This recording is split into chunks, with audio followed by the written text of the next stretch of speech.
আসসালামু আলাইকুম। আজ আপনাদের জন্য এমন একটি রেসিপি নিয়ে আসলাম যা পরোটা, পোলাও বা সাদা ভাত সব কিছুর সাথে খেতেই ভালো লাগবে। গরুর মাংস ভাজা recipe.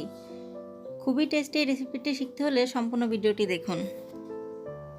Welcome to my channel. চ্যানেলটি সাবস্ক্রাইব করুন এবং নতুন নতুন রেসিপি পেতে বেল বাটন ক্লিক করে রাখুন। এখানে হাড় ছাড়া 1 কেজি গরুর মাংস নিয়েছি এবং এরকম ছোট করে কেটে নিয়েছি। এখন মাংস ম্যারিনেট করে রাখবো। এজন্য এখানে দিয়ে দিচ্ছি 1 চা চামচ হলুদের গুঁড়ো, 1 চা চামচ মরিচের গুঁড়ো, 1 চা চামচ জিরা গুঁড়ো, 1 চা চামচ পরিমাণ লবণ, 2 চা চামচ রসুন বাটা,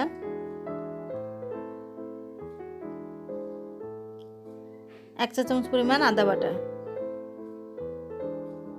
এখন সব আমি একসাথে হাত দিয়ে ভালো করে মেখে নিব।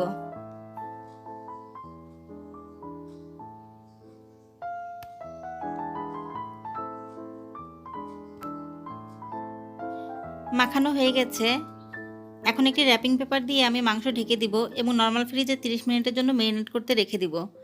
যত সময় ধরে আপনারা ম্যারিনেট করবেন মাংসের স্বাদ তত ভালো হবে এবং রান্না করতে কম সময় লাগবে।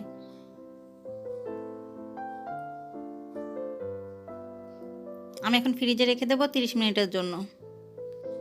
গরুর মাংস ভাজতে আমার আর যা যা মশলা লাগবে, এখানে আমি হাফ কাপ পরিমাণ তেল নিয়েছি, 1 কাপ পরিমাণ পেঁয়াজ কুচি, 1 টেবিল চামচ পরিমাণ রসুন কুচি, 5-6টি কাঁচামরিচ, 2টি দারচিনি, 5টি এলাচ, 1 চা চামচ গরম মশলা, 1 চা চামচ জিরে গুঁড়ো, 5-6টি গোলমরিচ, 5-6টি লবঙ্গ এবং 2টি তেজপাতা। আধা ঘন্টা পর আমি নর্মাল ফ্রিজ থেকে মাংস বের করে নিয়েছি। মাংস ম্যারিনেট করা হয়ে গেছে।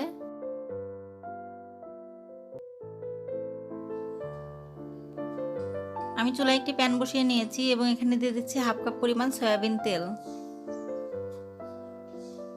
এবং ম্যারিনেট করা গরুর মাংস।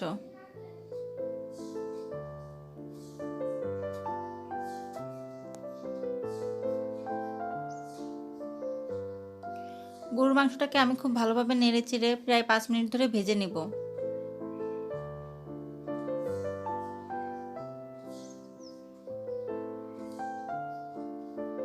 5 মিনিট পরে দেখা যাবে এভাবে পানি ছেড়ে দিয়েছে মাংস থেকে। তখন আমি একটি ঢাকনা দিয়ে 10 মিনিট কম জালে রান্না করব। 10 মিনিট পরে আমি ঢাকনাটি খুলব।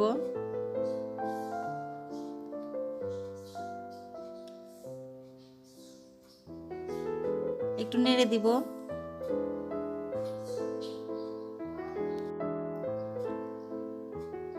যে মশলাগুলো আমি আগে দেখিয়ে নিয়েছি এখন তা দিয়ে দিব। প্রথমে দিব পেঁয়াজ,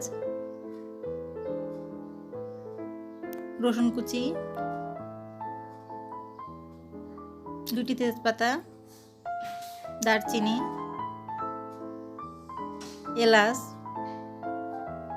লবঙ্গ, গোলমরিচ, জিরে গুঁড়ো, গরম মশলা গুঁড়ো। এখন আমি একটু নেড়ে দিব। আর কোন মশলা কোন পরিমাণ দিতে হবে তা আমি আগেই দেখিয়ে নিয়েছি, যার কারণে এখন আর পরিমাণটা বললাম না।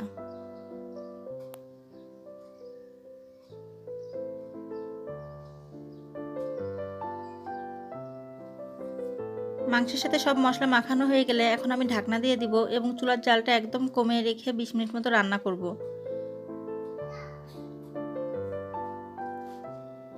20 মিনিট পরে আমি ঢাকনাটি খুললাম এবং দেখা যাচ্ছে মাংসের পানি শুকিয়ে গেছে, তেল ভেসে উঠেছে। এখন আমি চুলার জাল বাড়িয়ে কিছুক্ষণ ধরে নেড়ে দিব।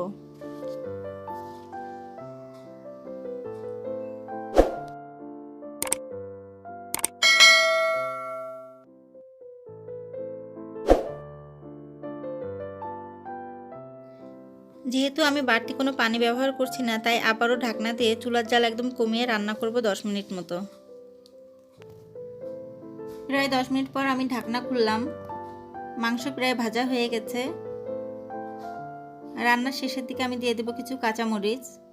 এই কাঁচামরিচটা মাংসের স্বাদ এবং গন্ধটাকে খুব ভালো নিয়ে আসবে। এখন চুলার জালটা বাড়িয়ে আমি একটু নেড়ে দেব।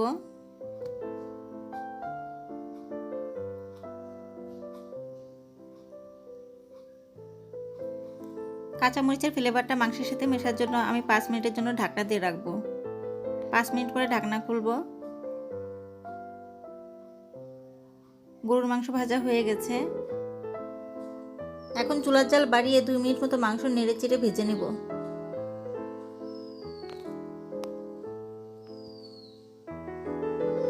দুই মিনিট পরে চুলা থেকে নামিয়ে পরিবেশন করব। আমার চ্যানেলটি যদি সাবস্ক্রাইব করে না থাকুন তাহলে চ্যানেলটি সাবস্ক্রাইব করুন, ভিডিওটি লাইক করুন, শেয়ার করুন এবং কমেন্ট করুন। এই ভিডিওটি দেখার জন্য অসংখ্য ধন্যবাদ।